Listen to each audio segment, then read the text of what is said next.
അസ്സലാമു അലൈക്കും വറഹ്മത്തുള്ളാഹി. സഈദ് ബിൻ ജുബൈർ റളിയല്ലാഹു അൻഹു പറയുന്ന ഒരു കഥ ഉണ്ട്. പണ്ട് ബനു ഇസ്രായേലിലെ ഒരു രാജാവിൻ്റെ കാലത്ത് ആ നാട്ടിൽ വല്ലാത്ത ജലക്ഷാമം ഉണ്ടായി. ജലക്ഷാമം എന്ന് പറഞ്ഞാൽ ഒടുക്കത്തെ ജലക്ഷാമം. എത്രത്തോളം എന്ന് വെച്ചാൽ ആ നാട്ടിലെ ന്യൂജൻ പിള്ളേർക്ക് മഴ എന്ന് പറഞ്ഞാൽ എന്താന്ന് പോലും അറിയില്ലായിരുന്നു. അത്രയും കാലം കഴിഞ്ഞിരുന്നു ഒരു മഴ പെയ്തിട്ട്. കയ്യിലുള്ള വെള്ളം കൊണ്ട് കഴിവിൻ്റെ പരമാവധി അവർ അഡ്ജസ്റ്റ് ചെയ്തു പോകുന്നു. കുറച്ച് വെള്ളമുള്ളവർ നാട്ടിൽ വലിയ റിച്ചായി. അവരെന്നെ ആഴ്ചയിൽ ഒരു വട്ടം മാത്രമേ കുളിച്ചിരുന്നുള്ളൂ, അതും വളരെ കുറച്ച് വെള്ളം കൊണ്ട് മാത്രം. അവരിങ്ങനെ കുളിക്കുന്നത് നാട്ടിലെ പാവപ്പെട്ട ആളുകളൊക്കെ ഇങ്ങനെ ആകാംക്ഷയോടെ നോക്കി നിൽക്കും. ദിവസങ്ങൾ ഇങ്ങനെ കഴിയും തോറും കയ്യിലുണ്ടായിരുന്ന വെള്ളവും പതിയെ കഴിഞ്ഞു തുടങ്ങി. കുളിക്കാൻ പോയിട്ട് ഒന്ന് കുടിക്കാൻ പോലും വെള്ളമില്ലാത്ത അവസ്ഥ. ഇങ്ങനെ പോയാൽ എല്ലാവരും വെള്ളം കിട്ടാതെ ദാഹിച്ചു മരിക്കും. ഒന്ന് മഴ പെയ്തിരുന്നെങ്കിലെന്ന് അവരൊക്കെ വല്ലാതെ കൊതിച്ചു. ഇനിയിപ്പോൾ എന്ത് ചെയ്യും? ഒന്നും ചെയ്യാനില്ല, ദ്വാ ചെയ്യാം. അല്ലാതെ കൊറോണ കാലത്ത് നമ്മുടെ പറഞ്ഞതുപോലെ പ്ലേറ്റ് ഒട്ടിയോണ്ട് മഴ പെയ്യൂലല്ലോ. അല്ല പിന്നെ. അങ്ങനെ നാടിൻ്റെ പല മൂലകളിലും മാസ് ദ്വാ ഇവൻ്റുകൾ നടക്കാൻ തുടങ്ങി.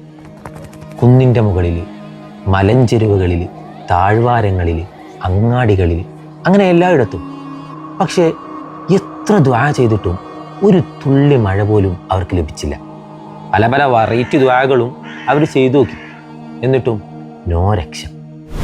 ഗതികെട്ട് അവസാനം എല്ലാവരും കൂടെ നമ്മുടെ രാജാവിൻ്റെ അടുത്തേക്ക് ചെല്ലുകയാണ്.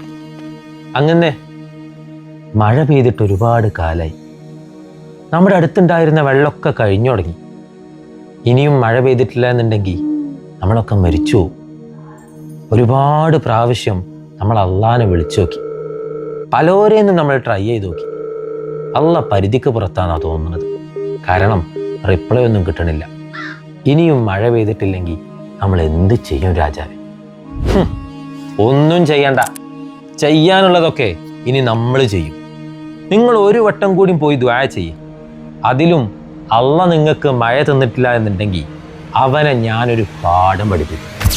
രാജാവ് റോക്കഡ്, ജനങ്ങൾ ഷോക്കഡ്. പക്ഷേ കൂട്ടത്തിലുണ്ടായിരുന്നൊരു സിഗ്മ ബോയ് രാജാവിനോട് ചോദിച്ചു, രാജാവേ, ഡയലോഗ് കൊള്ളാം, പക്ഷേ ചെറിയൊരു പ്രശ്നമുണ്ട്. നിങ്ങൾ വിചാരിച്ച ആളല്ല നമ്മുടെ റബ്ബ്. He is literally above man, like above. അള്ള മുകളിലാണല്ലോ, പിന്നെ നിങ്ങളെങ്ങനെ അള്ളാനെ പാഠം പഠിപ്പിക്കും? രാജാവ് വിട്ടുകൊടുത്തില്ല.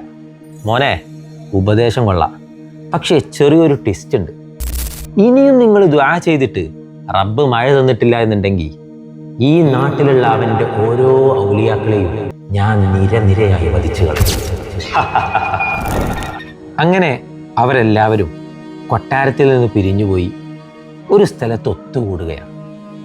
കുട്ടികളുണ്ട്, വൃദ്ധരുണ്ട്, സ്ത്രീകളുണ്ട്, മൃഗങ്ങളുണ്ട്, എല്ലാവരും ഉണ്ട്. അവസാനമായി ഒരു ഗ്രാൻഡ് പ്രാർത്ഥന. അവരിങ്ങനെ ദ്വാ ചെയ്തു തുടങ്ങി. കുറച്ച് കഴിഞ്ഞപ്പോൾ അവർക്ക് മുകളിൽ കാർമേഘങ്ങൾ ഇരുട്ടുമൂടാൻ തുടങ്ങി. പക്ഷേ അവർ ദ്വാ അവസാനിപ്പിച്ചില്ല, ദ്വാ ചെയ്തുകൊണ്ടേയിരുന്നു. കുറച്ച് കഴിഞ്ഞപ്പോൾ ഇടിയും മിന്നലൊക്കെ കേൾക്കാൻ തുടങ്ങി. കുട്ടികളൊക്കെ ആകാംക്ഷയോടെ അന്തരീക്ഷത്തെ ഇങ്ങനെ വീക്ഷിക്കുകയാണ്. ദ്വാ പിന്നെയും തുടർന്നു. ചെറിയ മഴത്തുള്ളികൾ അവരുടെ മുഖത്തേക്ക് പതിയാൻ തുടങ്ങി. അങ്ങനെ അതിതീവ്രമായ മഴ പെയ്തു. എല്ലാവരും വലിയ സന്തോഷത്തിലായി. കാരണം ഒരുപാട് കാലമായിട്ട് തങ്ങൾ റബ്ബിനോട് ചോദിച്ചിരുന്ന മഴ അവസാനം അവൻ തന്നിരിക്കുകയാണ്. പക്ഷേ എല്ലാവരുടെ ഹൃദയത്തിലും ആ ചോദ്യം കടന്നു വന്നു, ശരിക്കും അള്ള പേടിച്ചോ? കൊട്ടാരത്തിലുണ്ടായിരുന്ന പ്രജകളൊക്കെ രാജാവിനെ ആകാംക്ഷയോടുകൂടി നോക്കിക്കൊണ്ട് ചോദിച്ചു, രാജാവേ, എന്താ പണ്ടായേ? അള്ള ശരിക്കും പേടിച്ചോ? ഇനിയിപ്പോൾ ഇത് വല്ല പ്രാങ്കുവാണോ? രാജാവ് ചിരിച്ചോണ്ട് പറഞ്ഞു, എടോ, ഇതള്ള പേടിച്ചതും പ്രാങ്കൊന്നുമല്ല. എൻ്റെ സമൂഹം അള്ളാഹുവിൻ്റെ ഔലിയാക്കളെ എത്രത്തോളം ഇഷ്ടപ്പെടുന്നുവെന്നും ബഹുമാനിക്കുന്നുവെന്നും എനിക്ക് നന്നായിട്ടറിയാം. അതുകൊണ്ട് തന്നെ ഞാൻ അള്ളാഹുവിൻ്റെ ഔലിയാക്കളെ വധിച്ചു കളയുന്നു പറഞ്ഞപ്പോൾ അവർ ശരിക്കും പരിഭ്രാന്തരായി. കാരണം അതവർക്ക് ചിന്തിക്കാവുന്നതിലപ്പുറമാണ്. അതുകൊണ്ട് അവർ നടത്തിയ അവസാനത്തെ പ്രാർത്ഥന ആയിരുന്നു അവരിൽ ഏറ്റവും ആത്മാർത്ഥത നിറഞ്ഞ പ്രാർത്ഥന. അതുകൊണ്ട് അള്ളാഹ് അത് സ്വീകരിച്ചു. അങ്ങനെയാണ് അവർക്ക് മഴ ലഭിച്ചത്. മുത്തുനബി സല്ലല്ലാഹു അലൈഹി വസല്ലം പറയുന്നൊരു കാര്യമുണ്ട്.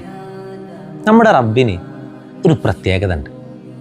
ആരെങ്കിലും എന്തെങ്കിലും ഒരു കാര്യം ചോദിച്ചുകൊണ്ട് അവനിലേക്കൊന്ന് കൈ നീട്ടിയാൽ ഒന്നും കൊടുക്കാതെ അവരെ തിരിച്ചയക്കുക എന്ന് പറയുന്നത് റബ്ബിന് വലിയ ലജ്ജയുള്ള കാര്യമാണ്. പക്ഷെ ആ ചോദിക്കുന്നത് ആത്മാർത്ഥാകണമെന്ന് മാത്രം. അള്ളാഹ് പറയുന്നുണ്ട്, ഇദ്ഊനി അസ്തജിബ് ലക്കും, നിങ്ങൾ എന്നോട് ദുആ ചെയ്തോളി, ഞാൻ നിങ്ങൾക്ക് തരൂലേ. അസ്സലാമു അലൈക്കും വറഹ്മത്തുള്ളാഹി വബറകാതുഹു.